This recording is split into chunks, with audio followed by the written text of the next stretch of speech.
বিসমিল্লাহির রহমানির রহিম। আমি গৌতম কুমার সিংহ বলছি। বসরা থেকে এসেছি, উত্তর দিনাজপুর জেলা, করণদিঘি থানা থেকে। আমার প্রশ্ন হচ্ছে, মুসলমান হলে কি গোমাংস খেতেই হবে? মানে ব্যাপারটা হচ্ছে, এই প্রশ্নটার উত্তর আমি আগে পেয়ে গেছি। দ্বিতীয় প্রশ্ন হচ্ছে, মুসলমান হলে কি খাতনা করতেই হবে? যদি না খাতনা করি এবং গোমাংস খাই, তাহলে কি মুসলমান হতে পারবো না? उनका सवाल था कि अगर कोई मुसलमान हुआ तो उसके लिए क्या गाय का गोश्त खाना ज़रूरी है, एक सवाल। और दूसरा सवाल उनका था कि मुसलमान होने के बाद क्या उसको खतना करना ज़रूरी है। ये दो सवाल।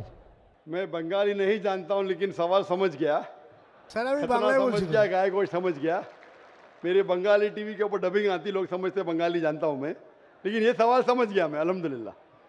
भाई साहब का सवाल है कि मुसलमान बनने के लिए क्या गाय का गोश्त खाना ज़रूरी है और ख़तना करना ज़रूरी है क्या?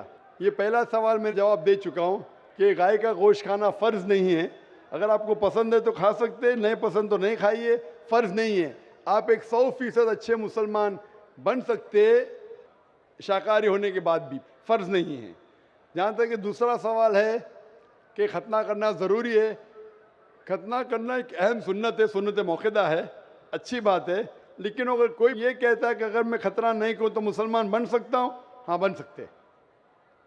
खतना करना अच्छी बात है, उससे कई फ़ायदे हैं।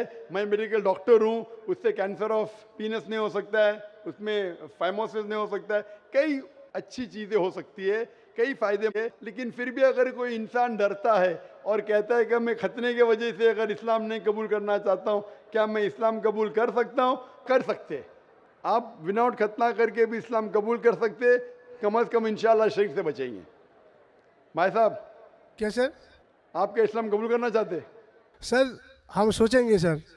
सोचेंगे, हाँ सर, ठीक है। सोचिए, और जब यकीन आ जाएगा खुदा एक के उसके अलावा कोई माबूद नहीं, और जब यकीन आ जाएगा मोहम्मद सल्लल्लाहु अलैहि वसल्लम आखिरी पैगंबर है, तो इंशाअल्लाह आप उस इरादे को अमल में ला सकते हैं इंशाअल्लाह।